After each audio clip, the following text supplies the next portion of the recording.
হ্যাঁ রায়ন বল। ভাইয়া উঠছেন কোথা থেকে? হ্যাঁ 9টার মধ্যে চলে আসবো। ওকে ভাই, তাহলে আপনি আসলে আগে আপনার সোলো মুভমেন্টগুলো দিয়ে আমরা শুরু করব। হ্যাঁ হ্যাঁ হ্যাঁ ঠিক আছে। হ্যালো, চিনতে পারিছেন? সরি আমি চিনতে পারছি না, কে বলছেন? কাছে আসলে পরেই দেখবেন আমি কতটা দেশি। কে বলছেন আপনি?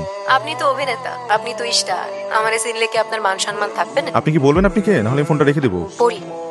এই আপনি কি এখানে কি চান? আমি পড়ি, অন্তিক মাহমুদ স্যারের কাছে আসিছি। আপনারে কিন্তু আমি চিনি, আপনি অভিনয় করেন না? আপনার সব নাটক আমি ইউটিউবে দেখেছি। আমি পড়ি। কতদিন পর দেশে আসছো, কবে? কথা পরে, আগে খাতি দেন, খিদে লাগিছে। কি খাবে? একটা উইস্কি অর্ডার দেন। আমি ওসব খাই না। আপনারা ওসব খাতে কে বলিছে? অর্ডারটা দিলেই কিছু কথা বলতে পারতাম। আমি কোনো কথা শুনতেও চাই না, জানতেও চাই। আমি আপনার কাছে হাত জোর করতেছি, প্লিজ আমার কথাটা একটু শুনুন। আমার বাবার নাম তালেব গাজী।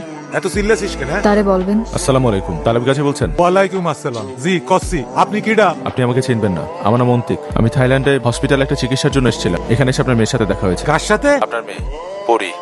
আপনি পরিরে একটু দেন। ও তো এখানে নেই। আমি জানি আমার পরি আপনার লগেই আছে, ওর একটু ফোনটা দেন না। ওর সাথে দেখা হলে আমি কথা বলিয়ে দেবো। আমার মা কেমন আছে? ভালো আছে, এখানে নার্সের চাকরি করে। এতদিন হয়ে গেল, একটা ফোনও দিল। আসলে ট্রেনিং আছে তো, এই কারণে এখানে ফোন ইউজ করা নিষেধ।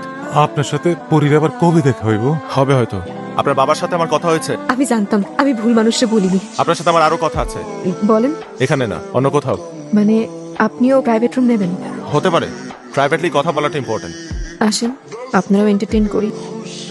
কি তারা আছেন কেন? কি অন্যায় আমি করছি ক? এতদিনে তুই একবারও খবর নিবি না? বাবা কোনো উপায় ছিল না, এখানে তো ফোন ব্যবহার করতে দেন। আমি শুনছি। মারে তুই এখন কেমন আছিস? তোর খুব কষ্ট হচ্ছে না মা? বাবা এখানকার মানুষ এত ভালো, নরম বালিশ, নরম বিছানা, আমার এরা অনেক আদর করে বাবা। আল্লাহ ওনাকে বাঁচাইয়া রাখুক। বাবা আপনারা যে টাকা পাঠাই ওগুলো পান তো? টাকা তো আহে, কিন্তু তুই তো আহস না মা।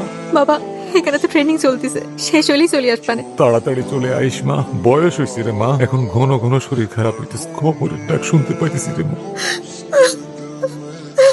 আমাদের কোনো হলা নাই, ওরই কোনো ভাই নাই, আমাদের কামাই রোজগার করে খাওয়াইবো। আরে এখন তো মাইয়ারে হাল ধরে সারা বিশ্ববিদ্যালয় দেখেন না, মাইয়ারে কামাই করে খাওয়ায়। সবই তো বুঝতে পারলাম, কিন্তু পরি একলা, তাও আবার বিদেশে। কাকু চিন্তার কিছু নাই, এ তো হসপিটালের চাকরি, এতে আনলকে করে নিয়ে যায়, তারপর জিয়ানো থাকবো, জিয়ানো বুঝাতে তো চলে যায় নাকি বাইরে কেউ নেই, এত আনকালা করে জামাই। কাকু আর উপর ভরসা রাখতো কাকু। পরি ছাড়া তো আমার আর কেউ নাই, ওরে ছাড়া আমি কেমনে থাক? তাও ওর ভবিষ্যতের লাইগা আমি বুকে পাথর পাতবো।